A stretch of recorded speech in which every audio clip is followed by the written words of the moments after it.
Baiklah, di sini saya akan menjelaskan materi yang berjudul Teori Kekuasaan dan Legitimasi Kekuasaan Negara. Yang pertama yaitu A. Kekuasaan negara, B. Legitimasi kekuasaan, C. Pandangan ahli tentang legitimasi kekuasaan negara.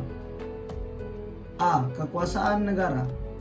Pengertian secara etimologis, kekuasaan berasal dari kata kuasa, artinya kemampuan, kesanggupan berbuat sesuatu, kekuatan, wewenang untuk mengatur memerintah, mempunyai jabatan, kekuasaan melekat pada jabatan atau pada diri orang tersebut. Sehingga kekuasaan terkait dengan A. Position power, kekuasaan yang melekat pada posisi seorang dalam sebuah organisasi. Personal power, kekuasaan yang berada pada pribadi orang tersebut sebagai hubungan sosialnya. Konsep kekuasaan. Beberapa pengertian dasar, kekuasaan adalah suatu cara memaksa atau tidak memaksa yang digunakan agar orang, kelompok, golongan mengikuti atau mematuhinya. Secara definitif, kekuasaan adalah kemampuan untuk mengatur, mengaruhi seseorang melakukan sesuatu yang bahkan tidak ingin ia lakukan melalui paksaan. Kekuasaan adalah kemampuan untuk mempengaruhi seseorang untuk melakukan sesuatu yang bahkan tidak ingin ia lakukan melalui paksaan. Konsep kekuasaan menurut para ahli. 1. John Locke 1632 sampai 1704. Kekuasaan terkait dengan negara didasarkan pada asas pectum unionis dan pectum subjectionis.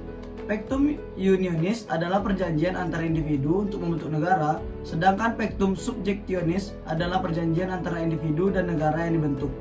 Perjanjian pectum unionis menentukan individu memberikan mandat kepada negara atau pemerintah. Mandat rakyat diberikan agar pemerintah mendapat kekuasaan dalam mengelola negara berdasarkan konstitusi yang ditetapkan dalam pectum subjectionis. 2. James Bodin 1539 sampai 1596. Kedaulatan adalah kekuasaan tertinggi dalam suatu negara. Kedaulatan ini sifatnya tunggal, asli dan tidak dapat dibagi-bagi. Tunggal berarti hanya ada satu kekuasaan tertinggi, sehingga kekuasaan itu tidak dapat dibagi-bagi. Asli berarti kekuasaan itu berasal atau dilahirkan dari kekuasaan lain. Sedangkan abadi berarti kekuasaan negara itu berlangsung terus-menerus tanpa terputus-putus. Maksudnya, pemerintah dapat berganti-ganti, kepala negara dapat berganti atau meninggal dunia. Tetapi negara dengan kekuasaannya berlangsung terus atau tanpa terputus-putus. Sovereignty adalah ciri atau atribut dari hukum dari negara. Dan sebagai atribut negara sudah lama ada. Bahkan ada yang berpendapat bahwa sovereignty itu mungkin lebih tua dari konsep negara itu. Pembagian kekuasaan. Menurut John Locke 1632 sampai 1704, Trias Politica ada dalam Magnum Opus atau karya besar yang ditulis dalam berjudul Two Treatises of Government yang terbit tahun 1690. 1. Kekuasaan legislatif adalah kekuasaan untuk membuat undang-undang. 2. Kekuasaan eksekutif adalah kekuasaan untuk melaksanakan undang-undang. 3. Kekuasaan federatif adalah kekuasaan untuk melakukan hubungan diplomatik dengan negara-negara pembagian kekuasaan. Sementara itu, kekuasaan negara merupakan kewenangan suatu negara untuk mengatur seluruh rakyatnya untuk mencapai keadilan, kemakmuran, dan keteraturan yang diinginkan. Kekuasaan negara merupakan kewenangan suatu negara untuk mengatur seluruh rakyatnya untuk mencapai keadilan, kemakmuran, dan keteraturan yang diinginkan. Presiden ialah penyelenggara pemerintah negara yang tertinggi, di bawahnya majelis. Di bawah majelis permusyawaratan rakyat, presiden ialah penyelenggara pemerintah negara yang tertinggi. Kewenangan untuk mengatur negara. Sebuah organisasi yang mempunyai kedaulatan adalah organisasi yang mendapatkan legitimasi, baik legitimasi religius, legitimasi hukum, legitimasi konstitusi, bahkan legitimasi internasional. Isi kedaulatan adalah kewilayahan. Konsep kewilayahan membatasi sebuah bangsa, menentukan keanggotaan seseorang atau sekelompok orang dalam berorganisasi. B. Legitimasi kekuasaan. Konsep legitimasi berdasarkan wewenang dan legitimasi, kekuasaan adalah wewenang dalam bentuk aktif. Apabila seseorang berkuasa, ia mempunyai wewenang untuk memerintah. Wewenang atau kata sifat, potensi yang ada pada seseorang untuk berkuasa. Sumber daya, hak yang berdiri di atas kebebasan. Sebuah wewenang membutuhkan relasi. Sehingga ia bisa diakui keberadaannya. Hal inilah yang disebut legitimasi. Legitimasi secara definitif adalah pengakuan keabsahan atau kekuasaan. Legitimasi adalah pengakuan keabsahan atas kekuasaan. Seseorang memiliki wewenang dalam berinteraksi dengan orang lain tidak dapat dikatakan punya kekuasaan pada orang lain apabila dia tidak mengakui relasi dan wewenangnya. Ada 3 macam legitimasi. A. Legitimasi religius adalah sumber legitimasi untuk berkuasa berasal dari argumentasi transcendental. Legitimasi elistis adalah legitimasi berasal dari kemampuan khusus yang dimiliki oleh seseorang atau sekelompok orang. C. Legitimasi demokratis adalah legitimasi berasal dari kedaulatan rakyat. Legitimasi dan hukum. Untuk melihat hubungan antara legitimasi dan hukum dapat dilihat pada penjelasan di bawah ini. Legalitas dan legitimasi etis. Legalitas secara definitif berarti bahwa semua hubungan kekuasaan harus berdasarkan pada hukum. Legitimasi etis secara definitif berarti bahwa semua hubungan kekuasaan harus berdasar pada pertimbangan-pertimbangan etika. Hakikat setiap kekuasaan, wewenang, dan legitimasi adalah manusia sebagai subjek. C. Pandangan ahli tentang legitimasi kekuasaan negara. Untuk melihat di manakah hubungan antara kekuasaan dan legitimasi, sebaiknya kita lihat sumber-sumber legitimasi. Menurut Max Weber ada 3. Tradisi. Karena tradisi membenarkan status kepemimpinan atau kekuasaan seseorang, contoh Ratu Inggris, Sultan Hamengkubuwono di Yogyakarta, dan lain-lain. 2. Karisma.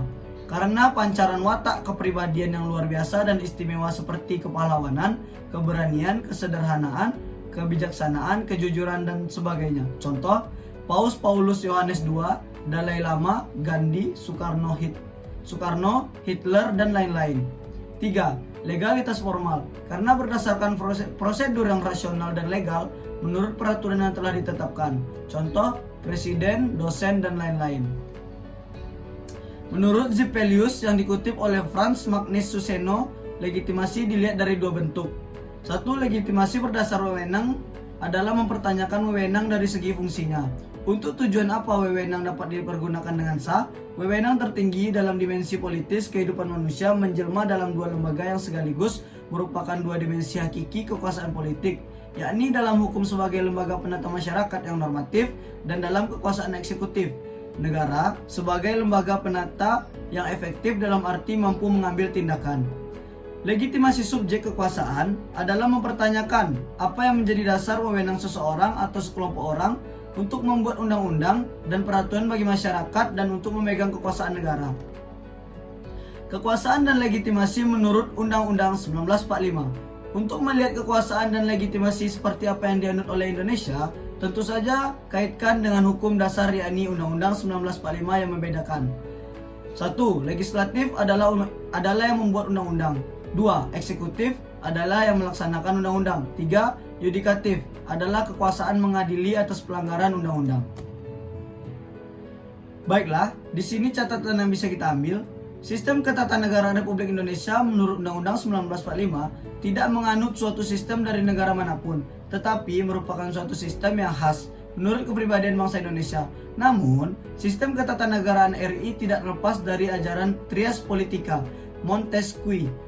Ajaran Trias Politica tersebut adalah ajaran tentang pemisahan kekuasaan negara menjadi 3, yaitu legislatif, eksekutif, dan yudikatif, yang kemudian masing-masing kekuasaan tersebut dalam pelaksanaannya diserahkan kepada suatu badan mandiri. Artinya, masing-masing itu satu sama lain tidak dapat saling mempengaruhi dan tidak dapat saling meminta pertanggungjawaban. Tetapi, saat ini saling meminta pertanggungjawaban, kekuasaan dan legitimasi dalam pandangan Kristen menurut Stephen C. Fox. Tuhan yang menentukan dan menetapkan kekuasaan dan siapa yang berkuasa, sehingga sebagai pemegang kekuasaan, manusia mendapat legitimasi dari Allah. Otoritas politik adalah sebagai pemegang kekuasaan yang berkuasa, harus menjalankan tugas secara adil, memiliki ketegasan untuk menghukum kejahatan dan lain-lain. Namun demikian, perlu diingat bahwa tetap hukum Tuhan yang berlaku atasnya. Selanjutnya, harus ada pembagian tugas yakni eksekutif, legislatif, yudikatif, diplomatik, militer, dan lain-lain. Dan penguasa harus melalui pemilihan yang dilakukan oleh rakyat. Baiklah, sekian dari saya, Muhammad Devan Nazar dari Hukum 1A2. Sekian, terima kasih.